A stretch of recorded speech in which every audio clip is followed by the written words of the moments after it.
Hello आपण समस्त को छायास की लिफ्ट चैनल को स्वागत।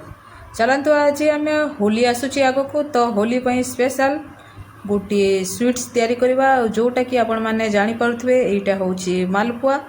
तो देखंतु मालपुआटा केते बढ़िया आमर होईछि तो केमती आम घरे एते बढ़िया मालपुआटा आम तैयारी करवा चलतु आम जानिनेबा और यहाँ एमती तैयारी करवा कि आपण मैंने ध्यान देवे यही हिसाब से जदि करेंगे तो पूरा परफेक्ट आमर मालपुआटा माने हो टेस्टी वाला मालपुआ हम।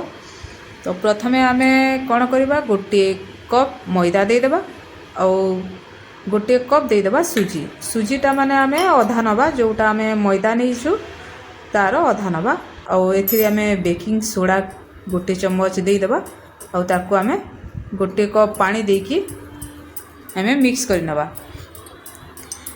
और पानीटा आपण माने गोटे कप देवे पर आम से पानी लगे तो आम देवा और एका संगे आम पानी दबानी नहले आमर सेटा बैटरटा पानिया हो तो आमर जो मालपुआटा भल भाव हो पारबनी और ताको भल भाव माने मिक्स करनेबा।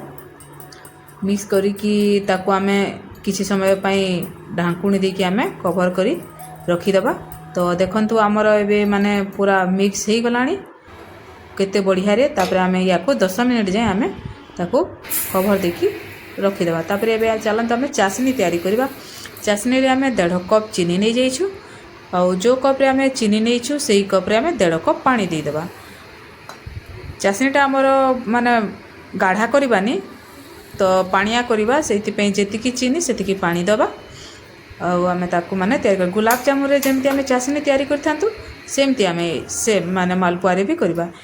एबे आम 10 मिनट पर देखिए आमर माने पूरा फुली जाइछि बैटरटा। तापर एथिरे आम देदेबा कदली और कदलीटा निहाती दरकार मालपुआरे और यहाँ हूँ माने आमर पान महुरी और छोट छोट काटी देछु नड़िया नड़िया किछि आम दे देछु। तो ये 3टा जिनस बहुत जरूरी एथिरे दबा आउ 2टा गुजराती आम ताकू गुंड कर देछु और दे देछु। गुजराती गुंड देली तार बास्नाटा टिके बढ़िया लगी थाए और पुणी ताकू आम मिक्स कर नबा। और यहाँ तैयारी करने को बेसी समय भी लगभग बहुत जल्दी यहाँ होता है। तो आपण माने निश्चय या गोटे थर माने ट्राए करके देखंतु केमती लगुच और होली रे आपण माने या माने आपण तैयारी करि परिबे।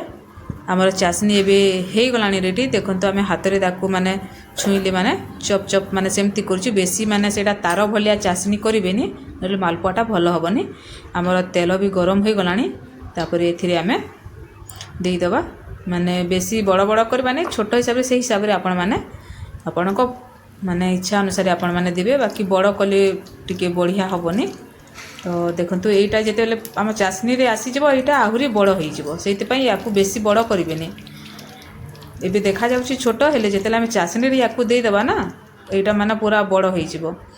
देखो केमती माने सेटा फुली जाईची और याकू दुई साइड रो आम ये कर देबा तो माने दुई पटु माने सेटा भल भाव रे सिझी जाइतिबो। तापर ताकू आम बाहर करनबा। बाहर करके आम जो चाशनी जो आमर थिला से आम रखिदेबा। ध्यान देवे चाशनीटा आमर गरम थिबा कथा या आम गोटे मिनिट जाए रखा बेसी आम ए रखिकी या छाड़ी देबानी।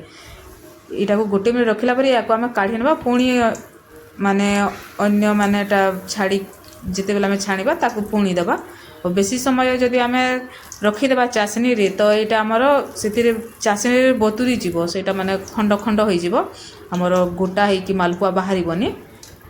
तो से आपण मैंने ध्यान देवे चाशनीटा सब बेले गरम थिबा कथा ताकू ढांकुणी देकी मैंने कभर करके ही रखुथिबे चाशनी को। देखंतु केते बढ़िया सेटा माने फुली जाउची आम मालपुआटा और केते बढ़िया रे माने सेटा सिझिछि। आपण माने निश्चय याकू ट्राए करंतु देखिबे होली रे आपणकर स्पेशल माने हेइ जबो स्वीट्स। आम जिते बेला माने सेति दौछु माने गोटे मिनिट पर आम बाहर करनछु। देखंतु आमर मालपुआ केते बढ़िया माने हेइछि आपण मानकु बाहर करके आम देखौछु।